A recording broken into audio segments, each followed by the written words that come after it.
欢迎来到热点新闻频道，请订阅并关注以获取最新资讯。邓为刘宇宁空窗期反差，流量生的两种存续之道，谁能稳坐赛道？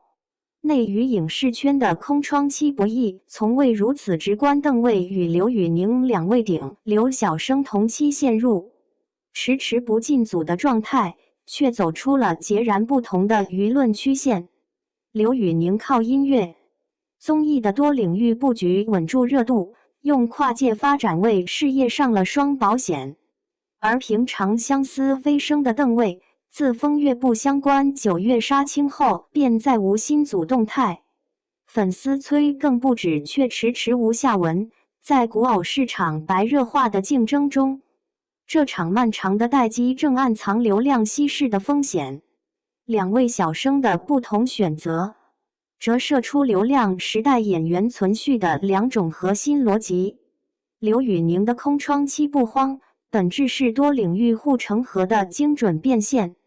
对他而言，演员只是职业标签之一，歌手的本质与综艺的适配度，让他即便暂别剧组也能维持高频曝光。音乐赛道上，他持续为影视 IP 献唱 OST，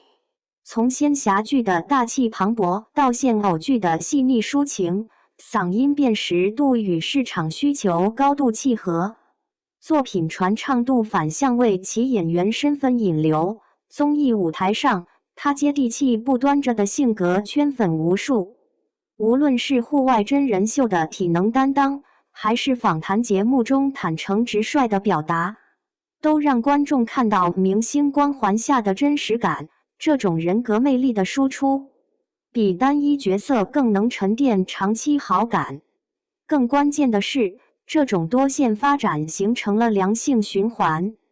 演戏积累的国民度反哺音乐与综艺资源，而跨界曝光又让他在选剧时拥有更多主动权，无需为维持热度妥协剧本质量。正如网友所言，刘宇宁的空窗期更像蓄力期，总有其他赛道能让他保持存在感。反观邓为的空窗期焦虑，则暴露了流量生单赛道发展的短板。自长相思中途山井一角爆火后，他的流量与关注度呈几何级增长，后续仙台有数以超10亿有效播放量，集均1685万的成绩，在天爆款实际饰演的苏一水更是登顶角色热度榜，坐实古偶顶流地位。但成也角色，困也角色，他的热度高度绑定古装剧赛道，而从风月不相关杀青至今的长期空窗，让这份热度面临断档风险。古偶市场从不缺新鲜面孔，张凌赫、陈星海等新生代艺人正凭借高频作品抢占市场，观众的注意力极易被新的角色与 CP 吸引。所谓流量红利窗口期，往往短则半年，长则1年。更值得警惕的是，邓为的核心竞争力在于角色塑造力，而演技的打磨需要持续的剧组实践。长期脱离拍摄状态，不仅可能导致表演手感生疏，更可能错过沉淀风格的关键期。粉丝日复一日催工作室进组，本质上是对这种消耗式空窗的担忧。没有新作品承接热度，再高的人气也可能慢慢冷却。邓为的处境，实则是许多角色型流量生的共同困境，是为了维持曝光接下填空式剧本，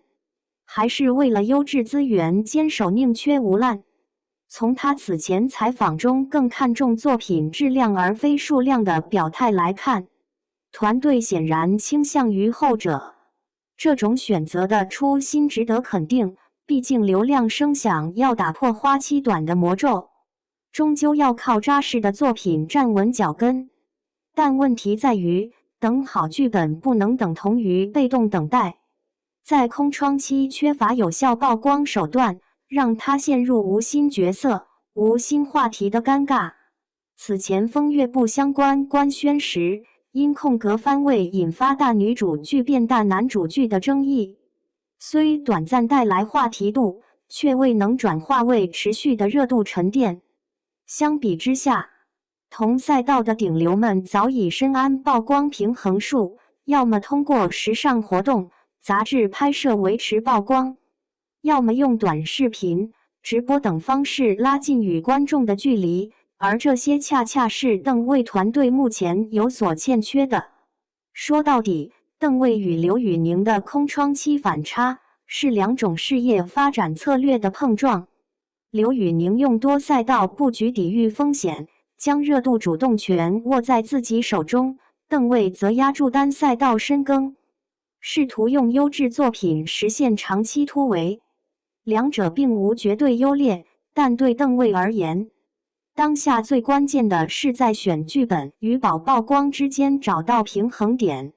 或许可以借鉴角色加人格的双线输出模式，在等待优质剧本的同时，通过适度的综艺、访谈或短视频内容，展现更多元的个人特质，让观众记住演员邓卫，而非仅仅记住涂山璟。内娱的竞争从来不是谁一时跑得最快，而是谁能跑得更稳、更远。刘宇宁的多线发展为流量生提供了一种安全范式，而邓卫的坚守则考验着团队的资源整合与节奏把控能力。目前来看，邓卫的待播剧储备尚有余粮，但长期空窗仍需警惕。这场空窗期博弈的最终结果，或许要等到下一部作品播出才能见分晓，但可以肯定的是，无论是多线开花还是单点突破，流量声响要长久立足，终究离不开作品为何、曝光为辅的底层逻辑。毕竟，观众的记忆或许短暂，但对优质角色与扎实演技的认可，永远不会过时。空窗期不是暂停键，而是分水岭。内娱的竞争，从来不是比谁跑得最快，而是比谁跑得更稳、更久。刘宇宁用多线发展搭建安全护栏，邓卫则站在高光之后的关键转弯口。他的待播库存仍具潜力，但空窗期持续拉长，风险也在同步累积。这场空窗期博弈的胜负，不取决于当下的热搜，而取决于下一部作品能否完成真正承接。唯一确定的是，无论是多线开花，还是单点突破，流量声响要长期站稳，最终都绕不开同一个底层逻辑：作品是根基，曝光是工具，节奏才是命运开关。